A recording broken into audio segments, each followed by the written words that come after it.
শুভ দুপুর বন্ধুরা, কেমন আছো সবাই? আশা করি সবাই খুব ভালো আছো, সুস্থ আছো, আর আমরাও ভালো আছি। বিবি ক্রিম আর গুড ভাইবস এর এই ক্রিম নিয়ে আমি রেডি। তো আজকে আরো একটা নতুন ব্লগ শুরু করছি। সকাল থেকে একটা ব্লগ শেষ করে তোমাদেরকে শেয়ার করলাম, যেহেতু গতকালকে ভিডিও করতে পারিনি সেই কারণে। তো এখন আমি রেডি হয়ে নিচ্ছি, তাড়াহুড়ো করে সমস্ত কিছু রেডি করে রেখে আসলাম ঘরে, যা যা জিনিসপত্র ইউজ করতে হবে। আর আজকে আমি শুধু একাই যাব না, আমার সাথে আমার শাশুড়ি মাও যাবে। তো মাকে বললাম রেডি হতে, মা রেডি হয়ে দাঁড়িয়ে আছে, আর আমি এখন এদিকে রেডি হচ্ছি। তো স্নান করেছিলাম সেই সকালবেলা, মুখে ক্রিম দেওয়াই ছিল, তারপরেও আর মশা দুটো কামড়িয়ে আমার দেখো কি অবস্থা করেছে মুখ। ছি ছি ছি ছি। আর ঠান্ডার দিনে না যতই সাজগোজ করো না কেন, ও স্কিনটা কিরকম যেন একটা হয়ে যায়, তাই না? তো চলো, বিয়ে বাড়ি মানেই হচ্ছে এতগুলো আনন্দ।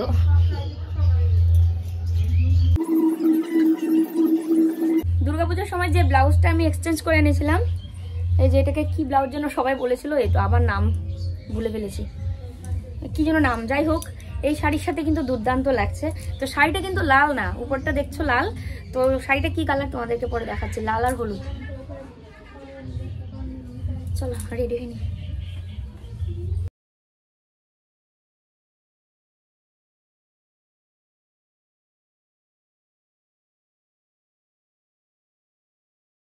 তো দেখো, ব্রু কিন্তু ফ্লাগ করা নেই আমার। তো আজকে এখন যাব বিয়ে বাড়িতে, ব্রু গুলো কেমন দেখা যাচ্ছে। ফ্লাগ করবোই কোন দিন, ব্রু ফ্লাগ করার কোনো ইয়েই ছিল না। এখানে একটা মশা কামড়াইছে, এখানে একটা কামড়াইছে, কেমন দেখা যাচ্ছে।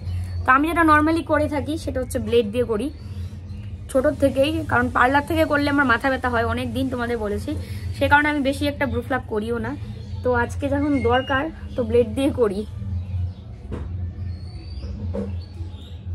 তো দেখো, ব্রুটা প্লাগ করে নিচ্ছি ব্লেড দিয়ে। তোমরা হয়তো অনেকে ভয় পেয়ে যাবে, কিন্তু এটা ভয়ের কোনো নেই। যারা করে তাদের জন্য একদম ইজি, কিন্তু যারা করনি তারা কিন্তু কখনো এটা করার চেষ্টাও করো না আর কি। তো দেখো, অবশেষে রেডি হয়ে নিলাম।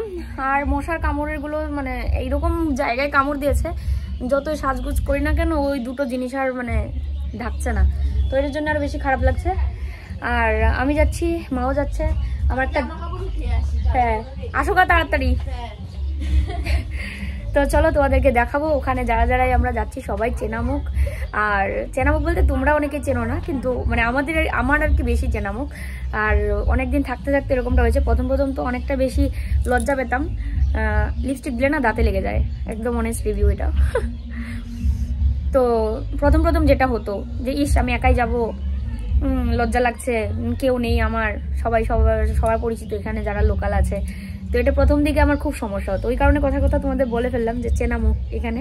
তো এখন তো একদম মনে হয় যে নিজেদের মতোই সবাই এখানে যারা যারা আছে এখানে। তো চলো যাওয়া যাক। তো এই যে দেখো, আমি তো রেডি, তোমাদের দেখালাম। আর তার সাথে এই যে দেখো আমার যা, আর আমি যাচ্ছি পাশের বাড়ির একটা যা। আরে বুকটা ব্লার হয়ে কেন? এই যে দেখার জন্য ই করতেছে এরকম করে পাও দিয়ে। হাই করো। ইলি বাপি, হাই গাইস বলে দাও তো। হাই গাইস বলো, তুমি বলো হাই গাইস। ওই দেখো আমরা এখন বিয়ে বাড়ি যাচ্ছি বলো। তো পুষ্কুনের মাও যেত, কিন্তু ও এখনো পর্যন্ত আসেনি। ও চাকরি করে তো একটা স্কুলে, এখনো আসেনি। আসলে আমরা সবাই এদিক দিয়ে থেকে একসাথে যেতাম। আমাদের পাড়ারই সব, তাই না? আমাদের পাড়ারই সব। হ্যাঁ। তো এই যে দেখো, মাও রেডি, মাকেও তোমাদের দেখাবো। হ্যাঁ, মায়ের দিকে তাকাও। এই দেখো, মাও রেডি। তো বিয়ে বাড়িতে যাবে ঠিকই, ওই জল পড়তে যাবে না, বলছে এখান থেকে বলে চলে আসবে বিয়ে বাড়িতে দেখা দিয়ে। আমার মুখটা আমার ক্যামেরায় দেখাইতেই আমার কেমন জানি লজ্জা লাগতেছে। দুইটা শিং উঠছে, এই দিয়ে একটা হাতিয়ার উঠছে আমার। হাতিয়ার সঙ্গে করে বেড়াইতে লাগবে না, ওই এগুলা দিয়ে হাতিয়ার হয়ে গেল। নেল পালিশ তো পড়ি নেই গো, নাম সবাই পড়ছে, আমি পড়ি নেই, নেল পালিশ নেই হাতে। কাজের ধান্দা আর কিসের নেল পালিশ, আগে কাজ করি সংসারের। তো রিলসও বানালাম কয়েকটা, কারণ বিয়ে বাড়িতে দেরি হচ্ছিল বলে। এখন এই যে বাজনা শুনে আমরা আবার এগোচ্ছি। দেখি, বাজনা শুনে মনে হচ্ছে যে এখন মনে হয় যাওয়া হবে।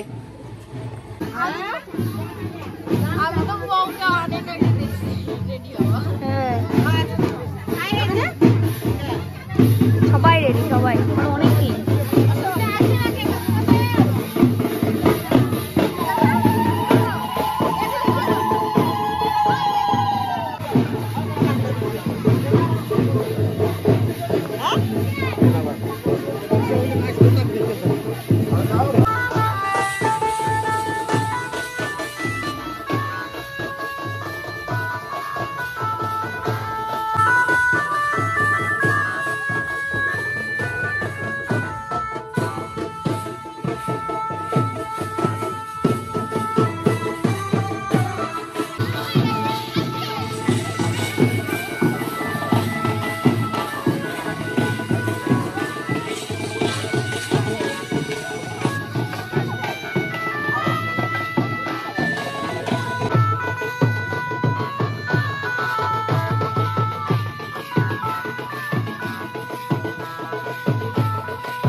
দেখো আমরা প্রচুর মজা করেছি এবং নেচেওছি, মানে দারুণ মজা হলো আর কি।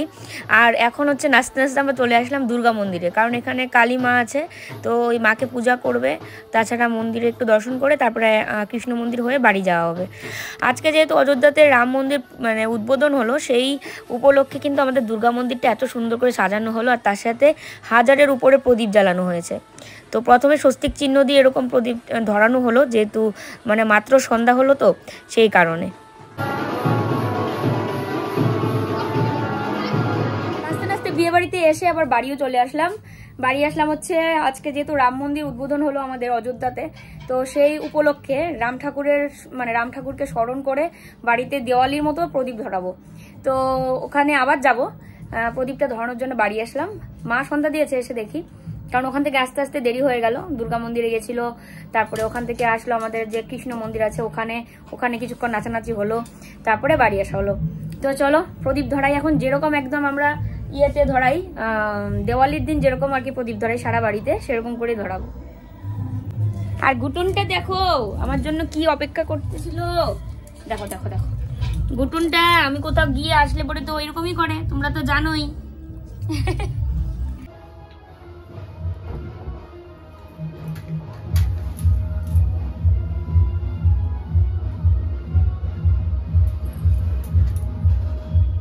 দেওয়ালিতে যেরকম আমাদের মজা হয়, আশেপাশে প্রত্যেকটা বাড়িতেই কিন্তু আজকে সেরকম ভীষণ মজা হচ্ছে। অনেক দূর থেকেও শোনা যাচ্ছিল জোকারের আওয়াজ, তারপরে আবার অনেকে বাজি ফাটাচ্ছিল, দারুণ লাগছিল। দেওয়ালির সময় কিন্তু মানে বাড়ি ঘর এত সুন্দর করে সাজানো হয়, মনটাও কিন্তু আনন্দে একদম উৎফুল্ল হয়ে থাকে সব সময়। তো আজকেও সেরকমই মনে হচ্ছে যে বাড়ির ছেলে বাড়িতে ফিরে আসার আনন্দ সবার মধ্যে কিন্তু আমরা ভাগ করে নিয়েছি। আর প্রত্যেকটা বাড়িতেই কিন্তু এরকম দেওয়ালির প্রদীপ ধরানো হচ্ছে। তোমরা কারা কারা প্রদীপ ধরিয়েছো অবশ্যই কিন্তু কমেন্টে জানাতে ভুলো না।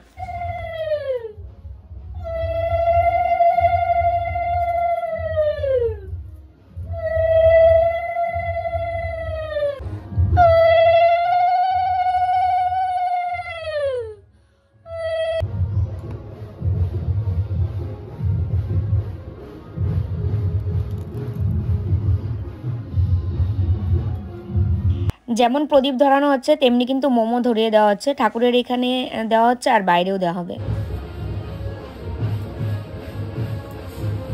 পাশেই হচ্ছে বিয়ের বাজনা তো আছে, তার সাথে রাম মন্দির উদ্বোধন। ও